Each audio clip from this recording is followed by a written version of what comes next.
Welcome back to the bullshit filter. It's been a while. Sure. It's been a minute, Yes. as the kids say. My kids always say, it's been a minute since and I go, it's been a lot more than that. They go, it's a thing, Dad. It's what the kids Is it? say. I'm like, fuck. Yeah, is it really? Yeah, is it? Yeah. Has been a anything thing. happened since the last time we did one of these? Not really. Nothing much.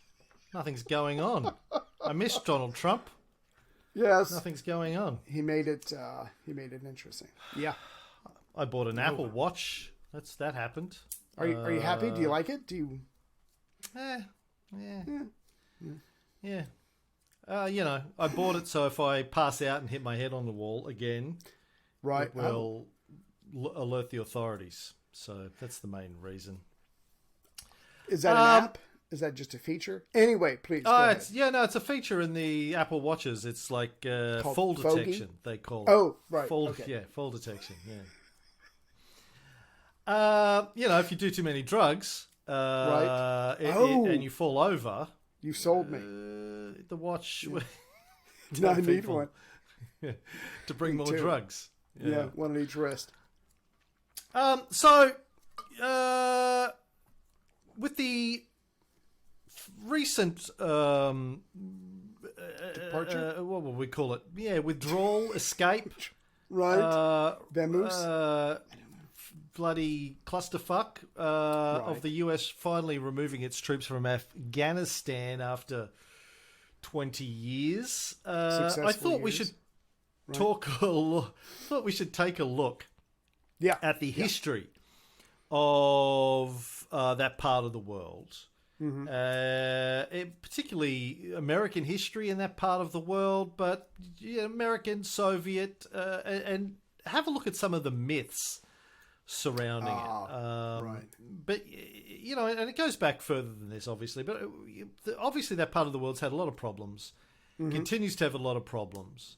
And like with all these things, I think it's useful to understand a little bit about the history of the area, why it has the problems it has, who interfered, why did they interfere, how could it have been different, but also some of the myths surrounding it that we've been sold in the West.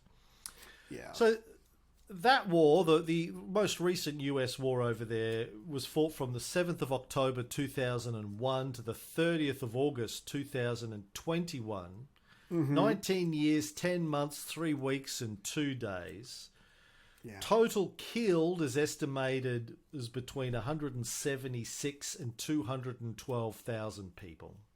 Jeez. The war was ostensibly fought for a series of easy-to-understand three-word slogans designed by Barry and Stan over the years. Right. By the way, did you see I posted a thing? I got an email from a guy the other day. He goes, listen, I've just listened to a bunch of your Caesar shows, and I've got to ask, who the hell are Barry and Stan? It's meta, baby. You got to go back. You got to just keep going back. Like us in these shows, like to the dinosaurs. You just got to go back. So I did a little blog post. Oh, good. And see if Google have picked it up yet. I figure like people want to know who Barry and Stan are. They Google it. Here we go. Who are Barry and Stan? Life of the Caesars. Right. Indulge me while I read this out. Please. We often get asked, who the hell are Barry and Stan? And of course, that is the question that people have been asking for thousands of years. The names Barry and Stan turn up in hieroglyphs in Egyptian temples, in the mystery cults of ancient Greece, even in ancient Chinese legends. It seems like every culture in every era, since the beginning of the earliest human scratchings on papyrus, have been trying to answer this question. So, where to start? From what we've been able to gather from our expensive research, I meant to write extensive, but then I wrote expensive and thought, that's fair. Using the latest modern investigative technologies, and with the access only made available to the inventors of history podcasting, Barry and Stan are probably the greatest geniuses in history, but you won't read about them in any history books because they like to stay behind the scenes. They are the invisible puppeteers of kings, emperors, generals, dictators, religious icons, CEOs, and cult leaders. Nice. We initially thought they started their PR/advertising firm in ancient Rome around 30 BCE after being evicted from the Senate by Augustus But new evidence suggests they have already been around for centuries at that time. Right. And have been constantly in demand ever since. There does seem to have been a third founding partner, but nobody can remember his name. Barry and Stan literally invented the concept of branding solutions. Strategies, names, logos, spin, PR, advertising, marketing, social media, you name it, they invented it and continue to be the masters of the dark arts. You really shouldn't try to conquer or run an empire without them on your team. In fact, that's their agency's motto. Barry and Stan, don't try shit without us. Some of their best-known marketing campaigns include the Virgin Birth, the cross that Christians still wear around their necks, telling Savonarola to sex up his speeches, the nasty swastika. They gave Stalin his moniker, named Syngman Rhee's political party, and later designed the South Korean flag. They invented quantitative easing, and once even had a country named after them, Barry and Stan. It bordered Afghanistan. Stan ran the naming division of the firm for a while, which is why lots of countries have his name worked into them. Ego. They famously will work for anyone and any side, often both sides simultaneously, and have no morals except pay us in advance. Right. They discovered, or some say stole, a TARDIS at some point, and so have been able to work for an exclusive list of clients going back to ancient Greece, which is why they claim their agency was established in 331 BCE, and they continue to work in the 21st century. They were the glue that held the Roman Empire together, often misunderstood, but in the end, their unsung efforts kept the empire intact far longer than it should have. I got that line from somebody on Facebook. Somebody wrote this next line as well. Same guy, I can't remember who it was. Josephus wrote a whole set of histories about them. While only fragments remain of these books, it is clear that they were key advertisers for multiple emperors. They coined and should have copywritten the phrase quid sit nocere, which is what harm? The last we heard, they were living on a private island somewhere in the South Pacific, snorting cocaine off of hookers' tits and drinking champagne cocktails while rolling around on beds made of gold coins. The only known evidence of their continued existence is the merch they unashamedly sell to help fund their coke habit. Yeah, Redbubble. Which is our coffee mug. Yeah, our coffee mug on Redbubble. Exactly. So that's the Barry and Stan story, if anyone's wondering. The invisible hand of history. Go ahead. Yeah, good. That'll be the subtitle of our Barry and Stan book that we come out with. So, yeah, 3-word slogans they came up with. The first was kill Bin Laden. Right. When they couldn't find him. Direct. Because they were working for Bin Laden, obviously. They were working both sides. Yeah, right. It's the best when you come up with a, find Bin Laden, kill Bin Laden mission for one side, and the other side is hide Bin Laden was the 3-word slogan they came up with for Pakistan. Oh. When they couldn't find him, they turned it into stop the Taliban. That was the 3-word slogan. Right. And when they removed the Taliban, it was give them democracy. Give Afghanistan democracy. Yeah, I like that. Then ISIS turned up. Oh, shit. And it became stop ISIS, which that's a 2-word slogan, even better than a 3-word slogan. They got paid double their usual fee for that one. It's like golf. The less, the better. I got you. Yeah. I got you. Okay. And now, of course, the Taliban are back in control. Now, right. While most people understand today, I think, that the US is responsible in large part for creating the Taliban in the first place, which 20 years ago, people didn't know that when this war started, I think. Right. I remember talking to people about this in the 90s, how the US created the Mujahideen and the Taliban and Al-Qaeda, and people would look at you like you had a tinfoil hat. Yeah. The same way I look at anti-vax conspiracy theorists today. Right. But in this case, I'd read the history. Most people hadn't read the history of it. It's not a conspiracy theory if it's in a fucking book. Of course, I think these days people know that, but I don't think most people, particularly most Americans and people all across the West, know the full story. Right. So what I thought we'd do is... Yeah. I was just going to ask, as an American, I feel like I should come to our defense. Does it help two things? One, to say we're sorry. Two, we didn't mean to create Al-Qaeda. It was just one of those spin-offs. It's like you have a big hit, and then there's spin-offs from that. We didn't mean to. We didn't see it coming. We're very sorry. Can we just start over again? But I get the feeling your answer is going to be no. That's fine. Well, look, it's like, if when I go to a bar by myself, get really drunk, and fuck some sleazy hoe, and if I say to Chrissy, look, I didn't mean to fuck her. Right. It was the alcohol. I just got really drunk at a bar. And she goes, yeah, but, that's what you said the last time you got drunk at a bar and fucked a sleazy hoe, and the time before that, and the time before that, and the time before that.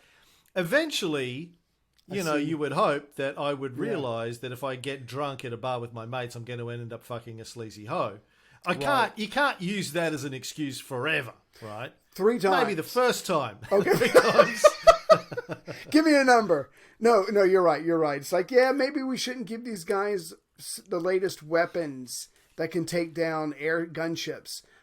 Maybe we shouldn't fund and train religious jihadi fundamentalists. I don't know. There's something, If we do, and you just hear me out, let's try not to piss them off.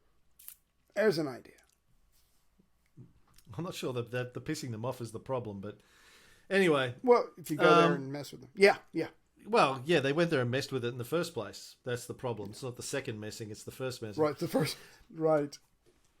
Now, of course, we'll go back and we'll talk about the Soviet-Afghan War that happened from 1979 through to the late 80s, which everyone knows about, is responsible for somewhere in the vicinity of 1 to 2 million deaths. The numbers are hard to nail down specifically, but I think what most people don't know is to what degree America was responsible for that war, not just the continuation of it. Right. Because it was a little bit like when North Korea walked into South Korea in 1950. That should have been over in weeks. Yes. It wasn't. It was extended for years because of the US got involved, and extended for years. And, there is an argument to be made that the death toll would have been a lot lower if the US had just stayed the fuck out of it and let the Koreans work it out amongst themselves. Same thing here. If America had just stayed out of it, it probably all would have been over when the Soviets got involved in Afghanistan, and it wouldn't have taken 10 years. Maybe it would have, maybe it wouldn't have, I don't know. But we know, and we'll go through this, that the US deliberately extended, deliberately made it as difficult as possible for the Soviets in order to, as they said at the time, and we'll go through the quotes from the people who were there, to give the Soviet Union their own Vietnam. Exactly. Secondly, what most people still don't know, I think, is that the US were involved before the Soviets invaded. So, and were deliberately trying to cause the conditions that would force the Soviets to invade, and then would make it as difficult as possible for them to get out. Because as we're going to see, the Soviets did think long and hard. They knew it was a bad step. The downside was humongous for them, but they like others thought, well, we'll go in, we'll get out. Maybe we can make this work out. It didn't happen that way, but you're right. America was certainly setting a trap for the Russian bear to try to get them to drag in, and then obviously spend a lot of time and resources there. So hopefully they couldn't focus anywhere else. Yeah, and also to stop them from, keeping that strategic ally in that part of Central Asia. Right. So the version that most people have probably heard is that the Soviet Union invaded Afghanistan in 1979, and the Americans cleverly but covertly armed and supported the Mujahideen, which later turned into Al-Qaeda and the Taliban, to stop the Soviets. That is a version of the story, but it's not the full version. If you read books like Charlie Wilson's War, which I did read when it first came out 25 years ago, and the Tom Hanks film that came out as a result of that, it's kind of I think that's when people started to really know about America's involvement for the first time. But again, this was a sanitized version of the story, and in fact, A lot of the deeper story didn't even emerge until a few years after that book and the film came out. And we still don't know a lot about America's earlier involvement, but we'll get into that. Right. So the background to the Soviet-Afghan War is that earlier in 1979, in January of 1979, the Soviets invaded in December. Back in January of 1979, the US lost their puppet government in Iran. Mm-hmm. Sure. Quick version. I've talked about this a lot on our shows over the years, but for people that are listening for the first time, in 1953, the CIA overthrew Mossadegh, the democratically elected president of Iran, Time Magazine's Man of the Year in 1951. That's nice. Because he wanted to nationalize their oil. Our oil. Not his oil. Well, the British's oil in the view of the British. Thank you. This is if you want to look it up, it's called Operation Ajax, Ajax. CIA's Operation Ajax. The British had a different name for it. It was like Operation Boots or something. Right. According to the CIA's declassified documents, they did things like hiring some of the worst mobsters in Tehran to stage riots against Mossadegh and for the Shah. Right. They wanted to reinstate the Shah. The CIA also paid criminals to be brought in on buses and trucks from all over Iran to take over the city, take over the streets, create riots, and then they used their money. The CIA used their money to create a lot of propaganda in the Western media and the Iranian media, blaming Mossadegh for the riots, saying that it was the communists that were doing the riots, that Mossadegh was a communist, which he wasn't, and he was a nationalist. Basically, the British had signed an oil deal with an earlier Shah, and the Iranians were getting something like cents in the dollar on all of the oil revenues. Pathetic. Yeah. Iraq had just signed a deal with the US where they were getting 50 cents in the dollar for any oil that was pulled out of Iraq. Iran said, "Hey, can we renegotiate?" The British said, "Fuck off. The deal's the deal." So Mossadegh said, "Well, fine. My people are starving. If you're not willing to come to the table, we'll just nationalise the oil interests." Yeah. And so the British went to the US and said, "Hey, will you get rid of this guy for us?" And they said, "Sure, no worries." Yeah. Could you flip this country for us, this government? Yeah. And it was Teddy Roosevelt's grandson, Kermit Roosevelt, that was in charge of the operation for the CIA. Anywho, Mossadegh was arrested, thrown into jail for life, and he was in his 70s at the time. So, as it turned out, that wasn't going to be a long time anyway. Right. And they installed Pahlavi, the son of the previous Shah, who then, for the next 25 years, ran a brutal dictatorship. Then there was a revolution in 1979 led by the Ayatollah Khomeini, who threw out Pahlavi and the Americans and created an Islamic theocracy in Iran, which survives to this very day. Right. So the US lost a key part of its Middle East strategy in 1979, and therefore part of its Soviet containment strategy, because Iran was one of the countries that sits on the border of the Soviet Union back then, if you look at a map of the world in 1979. And we know, for people who listen to our Cold War show know all about George Kennan's containment strategy, that the US were trying to basically surround the Soviet Union with missiles, and Iran was a key part of that strategy, missiles and bases. I'm sorry.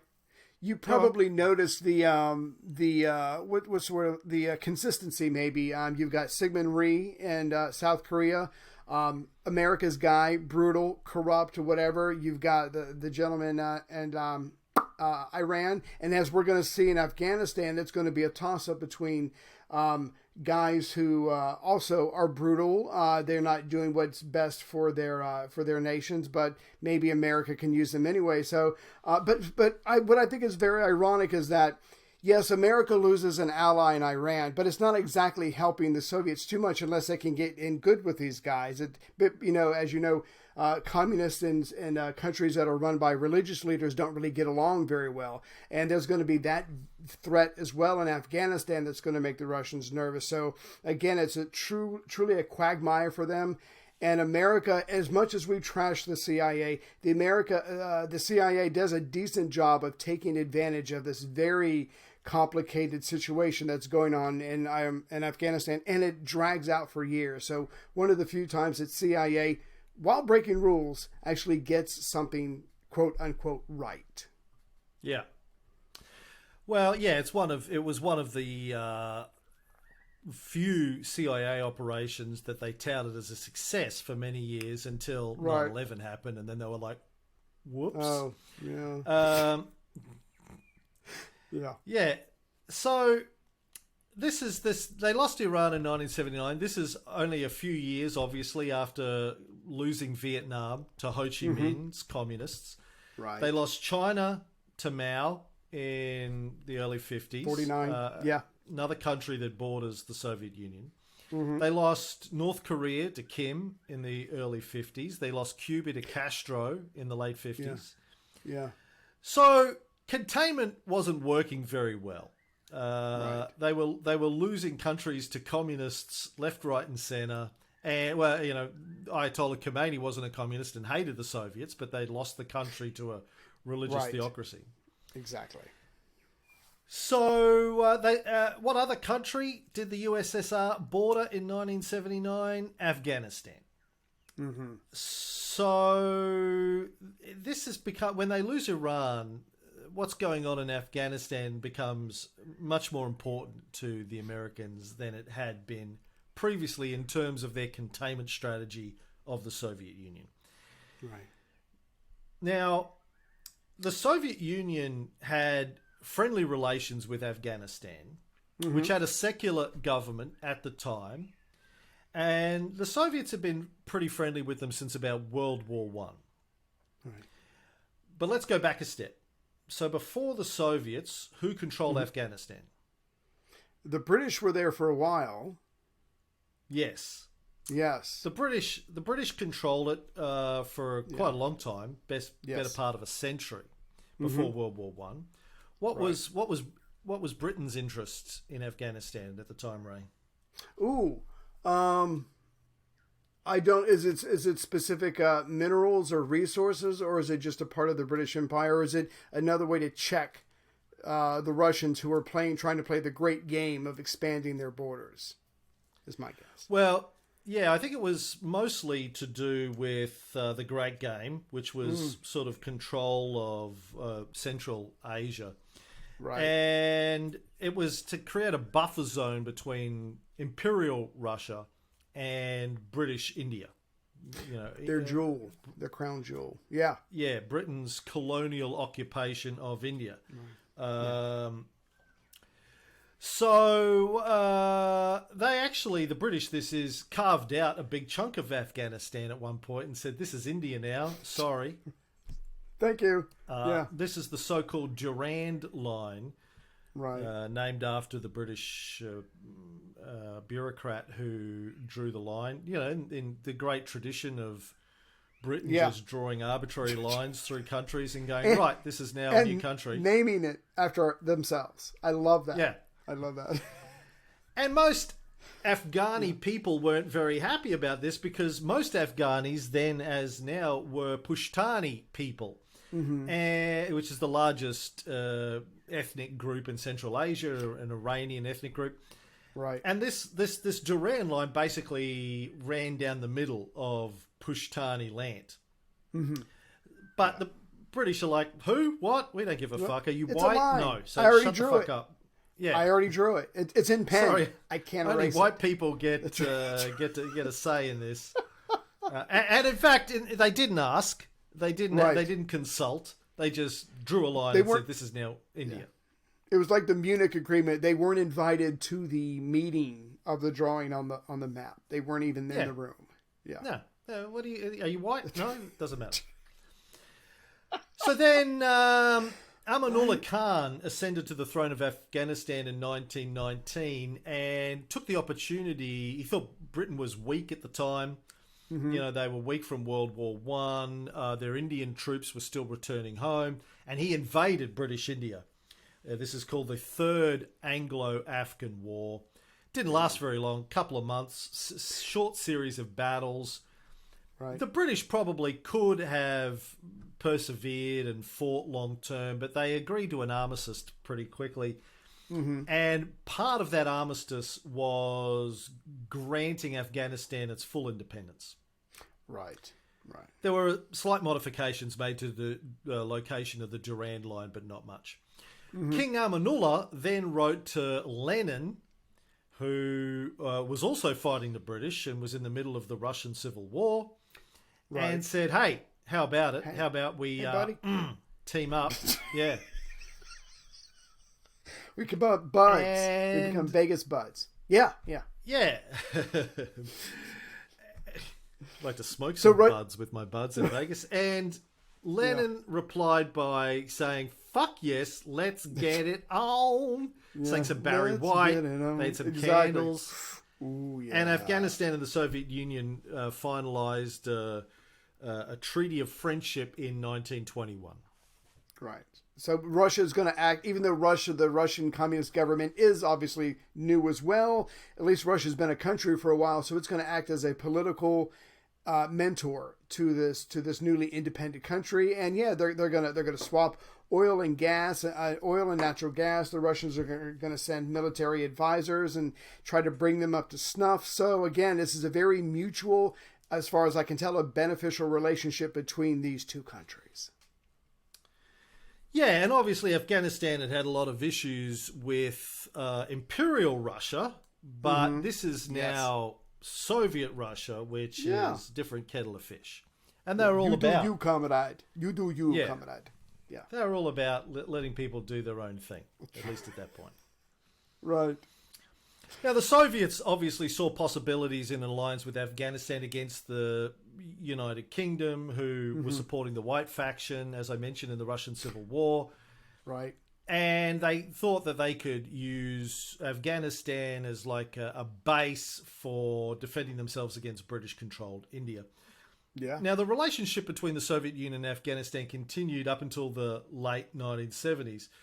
After the British colonial occupation of India ended and Pakistan was formed, so after World War II, Pakistan was formed bordering Afghanistan along the Durand Line and the Soviet Union.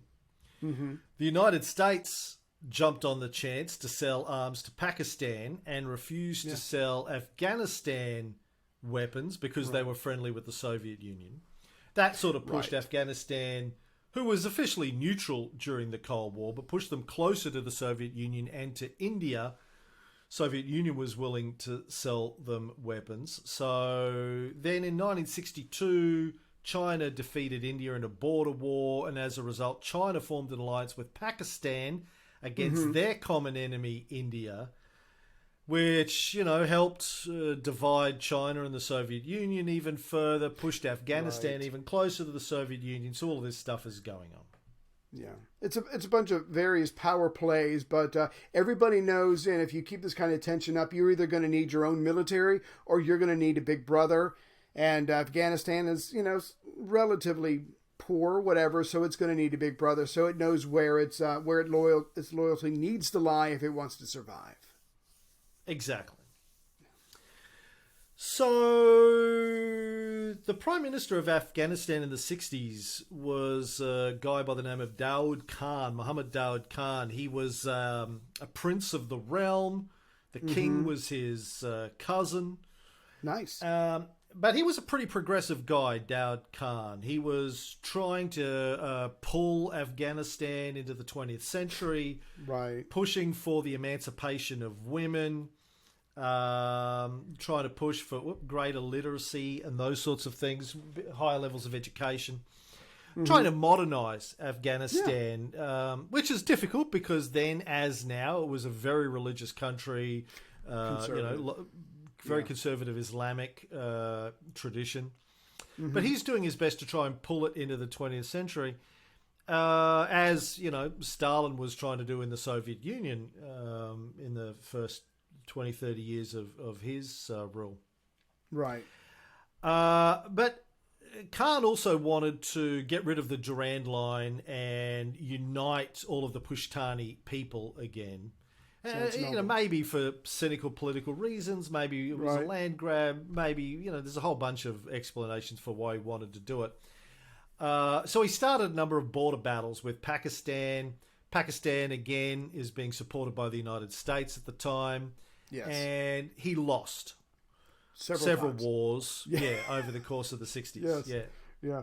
But it gets worse than that. So after these couple of military defeats, Pakistan knows how to punish people just like any other country. So they stopped trading with them, and now Afghanistan is hurting economically. So this certainly is not working out for the prime minister. And he better. You mean Afghanistan is hurting? Afghanistan is hurting economically. Exactly. I apologize. Afghanistan's hurting. So what turned out to be hopefully a very good thing is now turned out to be military defeats and a ruptured economy. Things are not going very well for Khan. So Khan gets fired by his cousin, the king.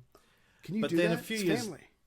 Yeah. Yeah, a few years later, well, when you're a part of a royal family like that, getting fired is the best outcome for you.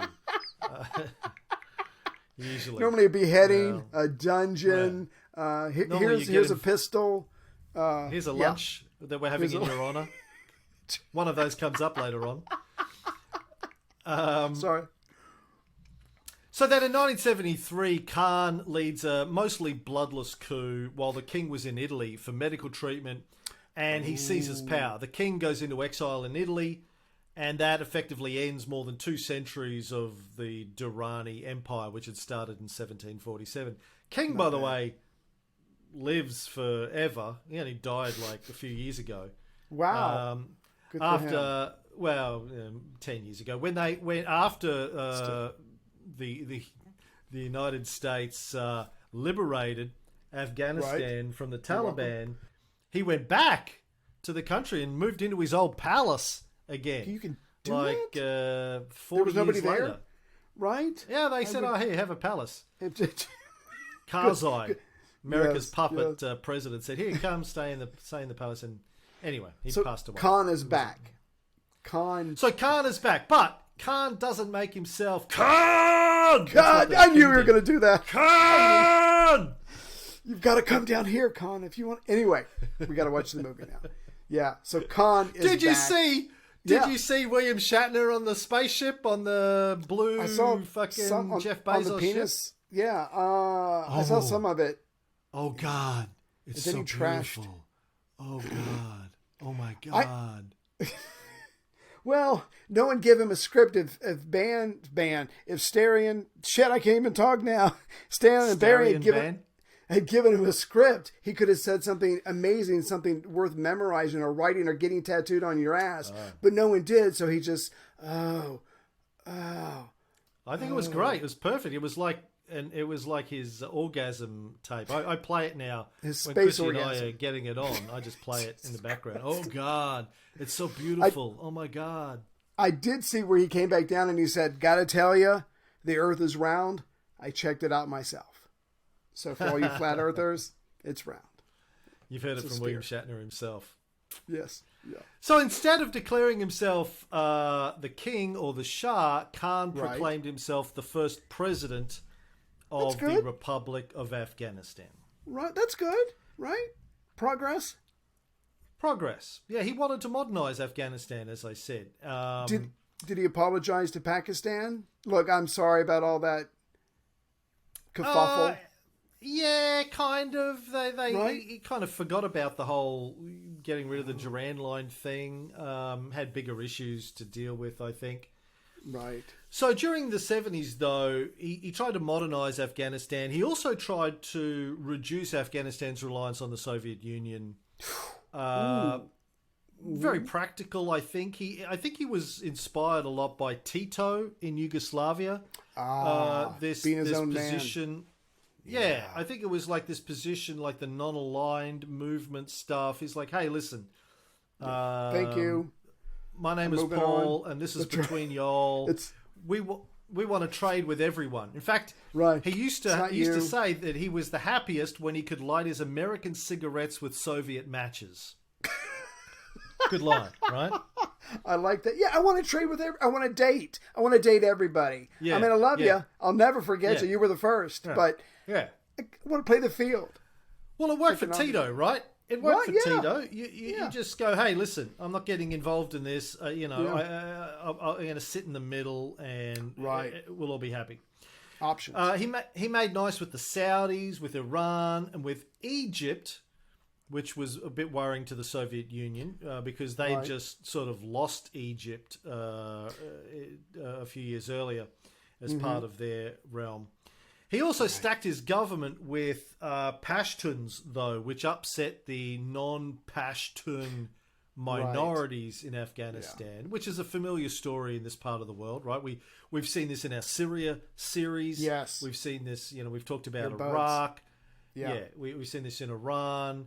There's all when you've got these countries that do have. We saw this in Yugoslavia in our podcast about them on the Cold War series. When you have these countries with ancient racial or religious tensions and hatreds, it's very hard to keep it evenly balanced. And if one group is perceived to have more power than the other group isn't happy, and they're all fighting and all this kind of stuff. It's difficult. Right. It's very difficult. Yes. But then he invited NATO into the country. And NATO started setting up bases in the northern part of Afghanistan, right next to the border with the Soviet Union. Holy shit. Yes. Now that is waving a red flag to a bull, right? Provocative. Yes. Yeah. Yes. So this is the first step. And when I say NATO, NATO is obviously the United States. So you're welcome. Yeah, the United States basically had managed to set up military bases on the border of the Soviet Union in Afghanistan. But the Soviets did nothing. Right. They complained. This is Leonid Brezhnev at the time, I think, was the premier of the Soviet Union. They didn't do anything. They didn't react. They just said, hey, dude, come on. Not cool. Not cool. Not cool, dude. What the fuck? Not cool. What are you doing? I thought we were buds. I thought we were friends. Right. They probably complained in the United Nations, as is proper, the proper channels, but yeah, they didn't launch any atomic weapons. Good for them. Well, there were Soviet bases in Afghanistan, and NATO was like, well, quid pro quo. You got their base, you got to have our bases, but it's on the border of the Soviet Union, obviously, so they're not very happy about that. It's like putting missiles in Cuba. Sorry. Yeah. No problem. No one had any issues with that. Then, in April 1978, an Afghani communist intellectual, Mir Akbar Khyber, was assassinated. Oh, not good. Right. The persons or persons responsible for it have never been identified. But the communists in Afghanistan at the time, the People's Democratic Party of Afghanistan, the PDPA, which was Khyber's party, blamed Daud Khan's government. They started marching through the streets, chanting slogans against the CIA and SAVAK, the Shah of Iran's secret police. This is, as I said, April 1978, 8 months before the overthrow of the Shah. Khan then cracked down on the PDPA, tried to arrest all of the leadership, got some escaped. Right. Which prompted the PDPA to launch a coup against his government, known as the Sour Revolution, which was successful. Daud and his entire family were killed and thrown into unmarked graves, and the PDPA took power. All extended members of the royal family were rounded up and killed. The only ones that escaped, as far as I'm aware, were one of Daud's daughters and Prince Ali Abdul Siraj, a great grandson of the 19th century Emir Abdul Rahman Khan, who managed to get out of Afghanistan with his wife and child by disguising themselves as hippies and joining a bus full of Australian hash smokers. Hey, hey, we're the monkeys. We're not monkeying around. Hey, whatever works. Whatever works. Yeah. I love it. It's like, I want to see him put on his best Australian accent dressed up as a hippie. While he's speaking whatever language. Yeah, so this was on April 27th, 1978, when the leader and his family are killed. And you're right. So now the communists who have split off into two branches, and we can go into that or not, are now the ones that are in charge. Yeah. So, yeah. Let's see here. What's next? What are we doing? 40 minutes. So the PDPA takes power. This is the Communist Party in Afghanistan. And they sort of pick up where Khan left off. They're very progressive. They're trying to modernize Afghanistan. They declare equal rights for women, complete equality of the sexes. Yes. They allowed women to dress however they liked. There's one woman who I've read about, Anahita Ratbazad. She was a major Marxist-Leninist leader at the time and a member of the Revolutionary Council. She wrote a very famous piece in the New Kabul Times in 1978, May 28th, 1978, where she said, privileges which women by right must have are equal education, job security, health services, and free time to rear a healthy generation for building the future of the country. Educating and enlightening women is now the subject of close government attention. Women had already been granted freedoms in the 1964 constitution that Daud Khan brought in, but the PDPA went further and declared full equality. They also were pushing for land reform, greater literacy. They banned usury. They allowed alcohol. It was, good times. Good times in Afghanistan. But everything you just said, I'm not judging, I'm just saying, including promoting Afghan ethnic minorities, like you were saying, literacy, trying to improve that throughout the country, not just one group. But if I am a religious conservative, you have just pushed all of my buttons with everything you just said. And so, yeah, there's going to be a little reaction, if you will, to that. So their heart is in the right place. Now, correct me if I'm wrong, I read somewhere that they really didn't call themselves communists, even though they were obviously pro-Soviet. But I don't think it really matters. I think they saw a couple of 100 years of a king and a short time as a republic, and they're just trying to bring their country into the modern age. This is what you do. This is how you treat your women. This is how you treat your kids, whatever. It doesn't matter what ethnic group you're part of. And they're just trying to do that. But considering the region that they're in, it's pretty ballsy of them to try to do this just with one giant sweep of reforms. Pretty heady stuff. Well, yes, but you've got to remember that by 1978, Daud Khan before them had been talking about reforming the country for decades. Laying the groundwork, right. Yeah, but it just wasn't happening. There was a lot of talk about it, but it wasn't happening. It was too slow. It was getting stopped by the religious minorities. Right. And these guys sort of, obviously tried to step it up several notches.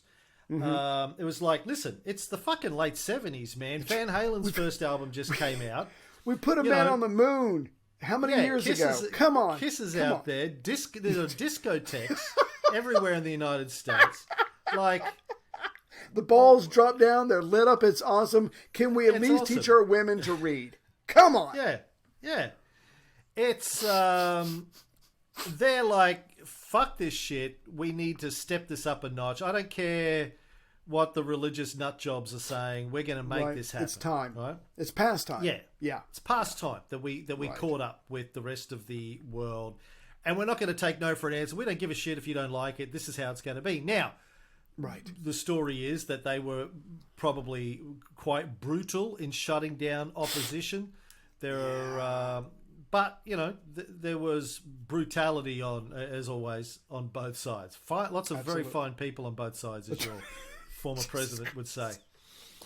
By mid-1978, Yeah. an Islamic fundamentalist rebellion was starting to get underway. This is the Mujahideen.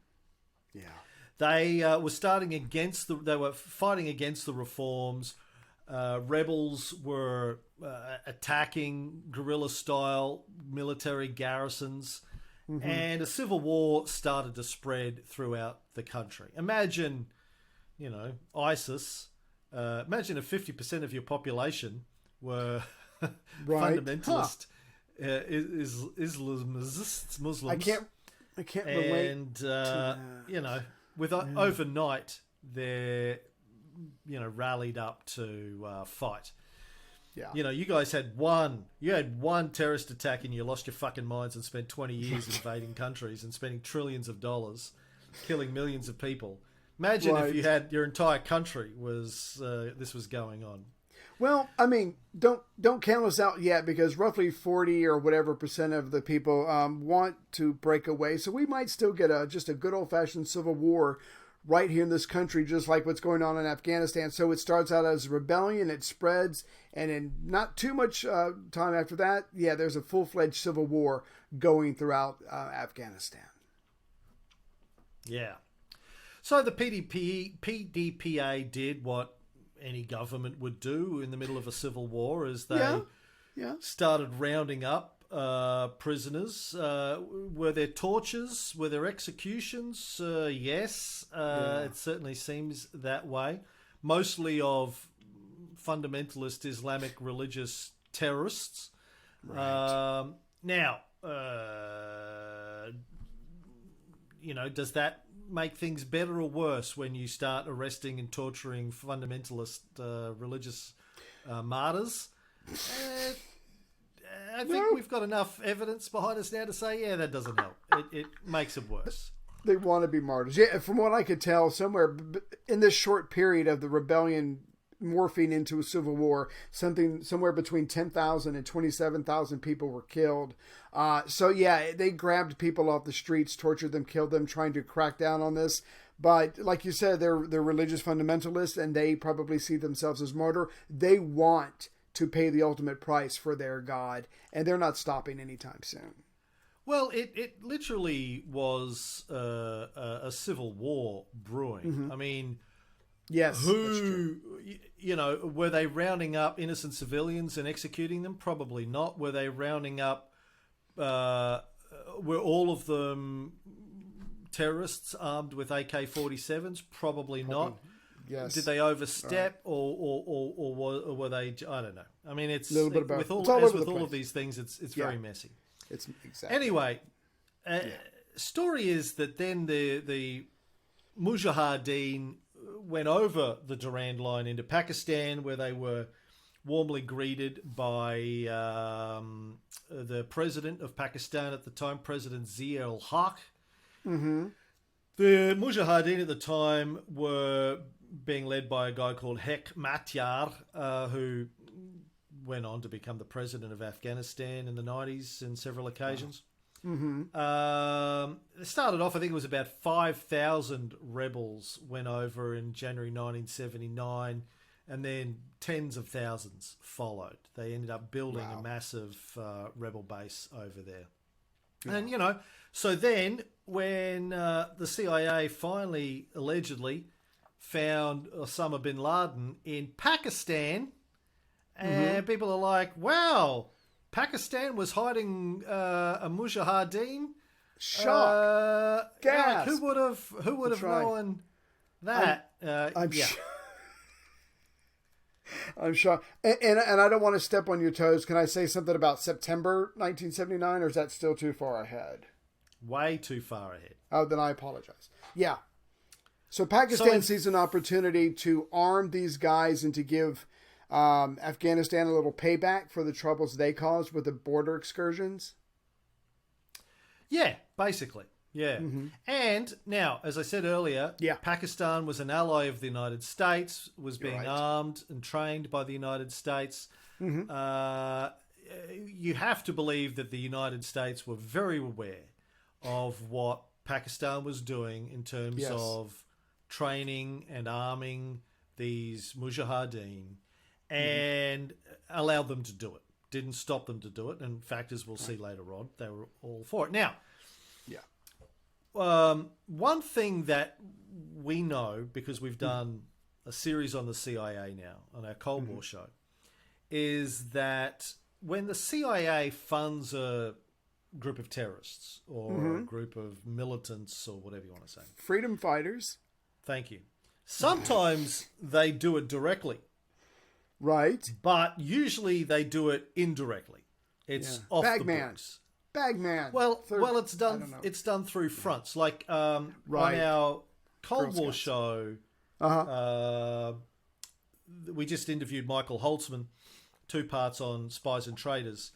Right. And we were again telling the story that we've told previously on the Cold War show about how in the late 40s, when the US wanted to throw the Italian election or win the Italian election for the Vatican party, they funded the pro-American, pro-capitalist, pro-Vatican political parties and politicians there at the time. But A, the CIA didn't have any funds at the time because they were brand new to do it, legitimate funds. And B, they didn't want to be seen to be interfering in the election of another country, democratic elections of another country. Right. So they concocted this scheme where they gave money to a lot of Italian Americans who then gave that money, donated it to the Vatican like a charity thing, and they put a special code on their donation forms, and then the Vatican gave it to the political parties. So it was hidden from layered. Hidden from Americans at home and hidden from the international community. And the CIA also took money out of the Marshall Plan funds and funds associated with the Marshall Plan for bribing politicians and criminals and all this kind of stuff. And it worked. Well, it worked, but the point is that when the US is funding Pakistan and Pakistan is funding the Mujahideen, right? You don't have to be too clever to join the dots there. But there's plausible deniability. The US can go, there's enough. Yeah. We didn't do it. We just gave the money to the guy who gave them the money, right? That's right. I don't know what you're talking about. Yeah. But then in February 1979, the US ambassador in Afghanistan, Adolf Dubs, I don't know how you get anywhere as an American with the name Adolf, but still. Andy? Could you switch it to Andy? Can I call you Andy? I'd feel a lot more comfortable. Something. I'd be changing my fucking name. His name was Andy, and he changed it to Adolf. That's badass. That's the funny thing. Yeah, it's like Adolf Harris. Hi, I'm Adolf Harris. Nice to meet you. He was kidnapped. Right. The U.S. ambassador in Kabul was kidnapped. Oh, that's not good. Now, obviously, this is coming straight after the embassy in Tehran, the occupation of the embassy in Tehran, all that stuff's going on. Right. So Jimmy Carter is dealing with the embassy in Iran, and then in the embassy in Kabul, his ambassador gets kidnapped. Shit. He was being driven from his residence to the embassy about 9 a.m. on February 14th, 1979, which was exactly the same day the militants attacked the embassy in Tehran. Coordinated, right? Yeah. Right. Yeah. Coincidence? I think not. Right. 4 men stopped his car, an armoured black Chevrolet limousine. Some accounts say that they were wearing Afghan police uniforms. Other accounts say that only one of them was wearing a police uniform. Anyway, they told him to wind down his windows, which were bulletproof. The ambassador's driver complied. No, you're not. Not much point having bulletproof windows. Whatever you do, if don't roll down the windows. Yeah. I don't care what they say, especially if they say roll down the window. Yeah. Sorry. Roll down the windows, please, sir. Sorry, no. That's the whole point Gonna have to of give it my a miss. windows. Right. Anyway. They then pointed a gun at the driver and forced him to take Dubs to the Kabul Serena Hotel in downtown Kabul. Now, he was held in a room on the first floor, room 117, and the driver was sent to the US Embassy to tell the US what had happened. Right. This is getting serious. Yeah. Now, the abductors, whoever they were, demanded that the Afghanistani government release political prisoners. Right. The US urged the Afghani government not to try and rescue Dubs because they were worried that he might get killed in a shootout. They said just give them what they want. The PDPA said we don't negotiate with terrorists. There's a line that Barry and Stan came up with, by the way, for them. Right. And they occupied the hotel anyway, the Afghani police. Supposedly on the advice of Soviet officials. A few hours later, a shot was heard in room 117. They stormed the room, lots of gunfire, and Dubs was found dead at the end of it, killed by shots to the back of the head from a distance of about 6 inches. Damn. Two of his abductors were captured alive, but shot shortly afterwards, executed. Right. Oh, no loose ends. No loose ends. Yeah, before they could be interrogated, they were like shot. Jack Ruby. Exactly. Yeah. Which is dodgy. Standard and dodgy, all at the same time. Yeah. I thought you were going to say Stan came up with that one. It was. Stan was in charge of assassinations, and his nickname was the Cleaner, Mr. Wolf. His job was to clean up the mess. Yeah. Just tell me what you need. I'll do it. Yeah. An autopsy, showed that he'd been shot in the head from a distance of 6 inches, so probably not killed in the firefight. They executed him, and I guess they must have known that the Afghanis weren't going to succumb to their demands, and just decided to execute the guy. Now, the identity of the abductors is still up in the air. No one knows who they are. And the whole abduction and the assassination has never really been explained. There's a whole bunch of theories, as you would expect. Some blame the government, the Afghani government, for doing it. Right. Some blame the CIA for doing it. Why the CIA would want to execute their ambassador, I'm not exactly sure. But hey, I wouldn't put it past them. No. The CIA killed their own people enough times, like the doctor who was going to spill the beans on their drug trials. They suicided him. So, anything could happen. The Americans, of course, blamed the Soviets and said that it was a deliberate attempt to poison the US-Afghanistan relationship, so the Soviets would have complete power over the government. Right. Anyway, the government, which was led by Nur Muhammad Taraki, he was the head of the PDPA government at the time, refused US requests for an investigation into the death, and the US State Department classified Dubs' death as a significant terrorist incident. Well, Taraki is busy at the moment. I mean, you could throw someone on it, but like you said, you never know where someone's loyalty is going to lie to people that killed him, who are now dead. So, yeah, it's not going to go anywhere. He's got bigger fish to fry at this particular moment. Well, of course, the country's in turmoil, but still, you would think you'd try and keep the Americans happy by at least saying, sure, we'll have an investigation, Who are those guys that investigated Kennedy's assassination? Get them over here. I like those guys. Find me a lone wolf I can blame it on.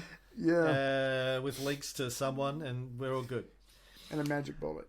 Yeah. Just to wrap up this episode, because we're getting towards an hour, I think.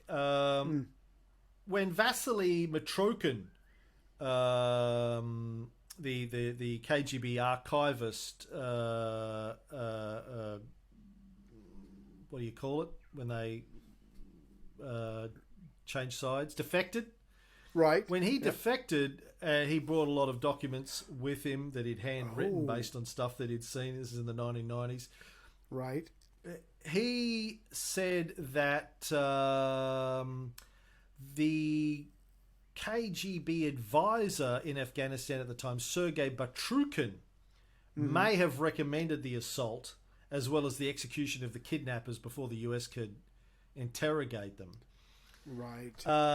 Also suggested, Matrokin this was, that there was a fourth kidnapper who escaped and the body of a freshly killed prisoner was put in the room as a substitute to show the Americans. Wow. Who the fourth kidnapper was, we don't know. We don't know who any of them were, but it's like a great scene for a film, isn't it? You just let the guy out, put a dead body there. No, that guy, I don't know who he was. Yeah. Which I still suspect that's what the US did with Osama bin Laden. Yeah, because they never let anyone see the body, no inspections of the body, burial at sea. Right. Yeah, no, we got him. Yeah, we killed him. Yeah, definitely killed him. Yeah. You're welcome. Yeah. By the way. Thank you. So. Yeah, we definitely got him. Yeah, it's all good now. Yeah, all solved. Put all those ghosts. Yeah.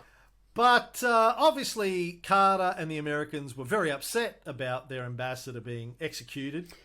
Yeah. And this is officially when the US started shipping arms to the Mujahideen. And slashed aid programs to Afghanistan, stepped up the level of their involvement with Pakistan. And again, this is February 1979. The Soviet invasion was in December, the following December. So, to wrap up this episode, the Mujahideen were being armed and trained and supported by Pakistan, that was a US ally. So we have good reason to believe the Americans knew all about that and were supporting it. Yeah. Either tacitly or implicitly. You know, maybe it was just like, yep, good job, keep it going. It was like, here's another couple of $1 million for these guys. Make it good. Don't mention our names. Keep it going. Yeah. And then they started directly supporting the Mujahideen as well a good 10 months before the Soviets invaded. And we'll be back with part 2 of this show on the next episode.